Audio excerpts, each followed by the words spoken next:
कभी अपने भाग्य और भविष्य को स्वयं बनाने का स्वप्न देखने वाला सिकंदर अब तनाव, कुंठा तथा लाचारी से होकर गुजरने लगा था। इस समय वह शैया पर लेटा करहा रहा था। आज उसके सीने में तीर का घाव पकने के कारण काफी दर्द कर रहा था। उसका यह घाव ऐसा घाव था जो उसे दोहरी पीड़ा देता था, एक शारीरिक, दूसरी मानसिक। लंबे समय से वह इस पीड़ा से जूझ रहा था, परंतु घाव ऐसा हो गया था कि ठीक होने का नाम न लेता था। चिकित्सकों के उपाय भी इस घाव के सामने व्यर्थ सिद्ध हो रहे थे। इन्हीं क्षणों में सैन्य प्रमुख क्रेटस ने भीतर प्रवेश किया। क्रेटस ने सिकंदर को शैया पर पड़ा देखा तो पूछा, क्या हुआ यूनान सम्राट? क्या आज कष्ट अधिक है? सिकंदर ने तीखी दृष्टि से सैन्य प्रमुख को देखा। चूंकि वह इस समय मद के प्रभाव में नहीं था, इसीलिए उसने प्रश्न का उत्तर सिकंदर से सहजता से परंतु करहाते स्वर में दिया। हाँ क्रेटस, आज दर्द बहुत हो रहा है। चिकित्सक आए? हाँ, सिकंदर ने कहा। लेप लगाया गया है तभी तो आराम मिला है। कहो क्या समाचार है? सिकंदर का मिजाज सही देखकर क्रेटस ने पृष्ठभूमि बनाना शुरू की। यूनान सम्राट, मेरे विचार से आप अपने मन को प्रसन्न रखें ताकि आपका स्वास्थ्य सही रह सके। इसका एक ही उपाय है। सिकंदर ने प्रसन्न पूर्ण दृष्टि से क्रेटस की तरफ देखते हुए कहा, क्या उपाय है? मैंने सुना है कि स्थान बदलने तथा जलवायु परिवर्तन से स्वास्थ्य पर अच्छा प्रभाव पड़ता है। सिकंदर ने सहमति से सिर हिलाते हुए कहा, तुम सही कहते हो क्रेटस। संभव है कि एक स्थान पर रहने से मेरे शारीरिक और मानसिक स्वास्थ्य पर बुरा प्रभाव पड़ रहा हो। मैं भी यही विचार कर रहा हूं कि मीडिया के इस क्षेत्र में हमें सेना का लश्कर लेकर चल देना चाहिए। क्रेटस मन ही मन खुश हो गया। जिस बात को वह स्वयं कहना चाहता था वह सिकंदर ने ही कह डाली। वह उत्साहित होकर बोला, यह आपने ठीक सोचा यूनान सम्राट। हमें अब सैनिकों को लेकर यहाँ से चल ही देना चाहिए। आह! एक बार सिकंदर घाव की पीड़ा से करहाते हुए बोला, कल ही हम आगे चलने की तैयारी शुरू कर देंगे। सैनिकों से कह दो हम अब यहाँ से प्रस्थान कर रहे हैं। ठीक है महाराज, क्रेटस ने कहा। मैं अभी जाकर सूचित करता हूँ। ठीक है, सिकंदर ने कहा। क्रेटस बहुत प्रसन्न होता हुआ सिकंदर के शिविर से निकला। उसे इस बात का संतोष था कि कम से कम जो वायदा उसने अपने सैनिकों से किया था उसे पूरा कर सका। और फिर शीघ्र ही सिकंदर की स्वल्पराया उस सेना ने मीडिया स्थान से कूच किया।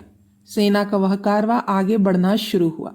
सैनिकों के चेहरे पर प्रसन्नता नृत्य करने लगी थी। घर पहुंचने की आशाएं पुनः सजीव हो उठी थी। क्रेटस भी खुश था, क्योंकि जब उसने सेना के कूच करने संबंधी सिकंदर का निर्देश सैनिकों को सुनाया तो सैनिकों की दृष्टि में उसका सम्मान बढ़ गया। परंतु सिकंदर का मदपान अब भी जारी था। वह अभी पूर्णतः स्वस्थ नहीं था। कारवां चलता रहा। तभी सिकंदर बेबीलोन पहुंचा। बेबीलोन में सिकंदर का एक मित्र रहता था जिसका नाम था मीडियस। जब मीडियस को सिकंदर के आगमन का पता चला तो वह उसके स्वागत के लिए चल पड़ा। सिकंदर ने भी मीडियस को देखा तो उसके फीके होठों पर मुस्कान उभर आई। मीडियस सिकंदर को काफी समय बाद मिला था। उसने एक सक्रिय योद्धा का आक्रामक सिकंदर को देखा था, परंतु अब उसके सामने एक थका हारा, अस्वस्थ, बीमार सिकंदर था। चूंकि मीडियस सिकंदर का मित्र था, इसीलिए अपने मित्र सिकंदर की इस दशा से वह दुखी हो उठा। मीडियस ने कहा, यूनान सम्राट सिकंदर, बेबीलोन में तुम्हारा स्वागत है। धन्यवाद मित्र, सिकंदर बोला। मेरा एक आग्रह है मित्र सिकंदर, मीडियस ने कहा। कहो। कहूंगा तब जब तुम मुझे मेरा आग्रह स्वीकार करने का वचन दोगे, मीडियस ने कहा। मीडियस, सिकंदर बोला, मित्रों के साथ मित्रता निभाना मैं अपना कर्तव्य मानता हूँ। क्या ऐसा हो सकता है कि सिकंदर अपने किसी मित्र के आग्रह को अस्वीकार कर दे? और फिर तुम तो मेरे अंतरंग मित्र हो। मैं जानता हूँ यूनान सम्राट सिकंदर, मीडियस ने कहा। इसी कारण मैं तुमसे पहले वचन लेना चाहता हूँ मित्र, क्योंकि तुम वचन देने के बाद उससे मुकर नहीं सकोगे। मैं भी तुमसे बहुत समय तक दूर रहा हूँ, इसीलिए खूब बातें होंगी।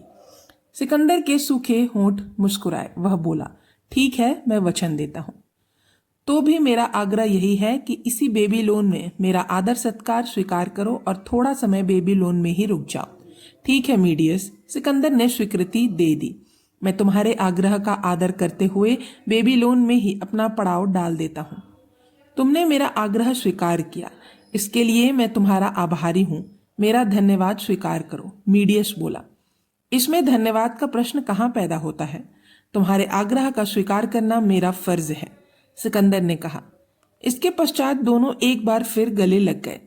सिकंदर का सेना सहित पड़ाव अब बेबीलोन में डाल दिया गया था, किंतु उसके सैनिकों को वहां इस प्रकार पड़ाव डालना रत्ती भर नहीं भाया। वे तो मकदूनिया पहुंचने को आतुर थे, अतः घर वापसी के लिए आतुर सैनिकों में असंतोष पुनः जागा और असंतोष की चिंगारी धीरे धीरे यूनानी सेना के प्रत्येक सैनिक के मन में सुलगने लगी।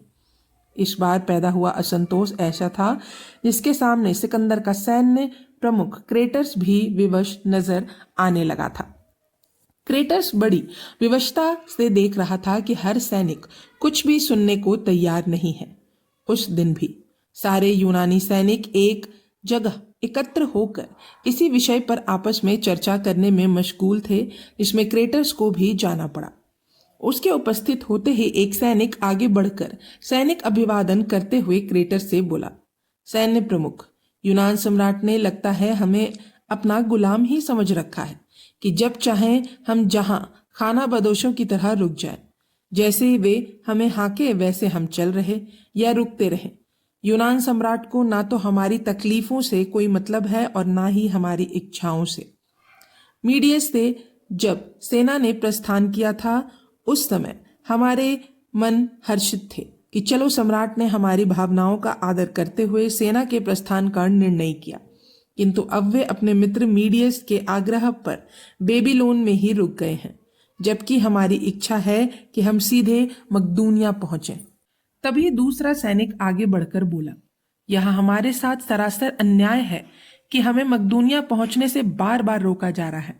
हम में से कोई बीमार है, कोई घावों से पीड़ित है और कोई मानसिक रूप से त्रस्त और आहत है, परंतु सम्राट को हमारी इस दशा से कोई प्रयोजन नहीं है और ना ही वे हमारी सुध लेने में रुचि रखते हैं।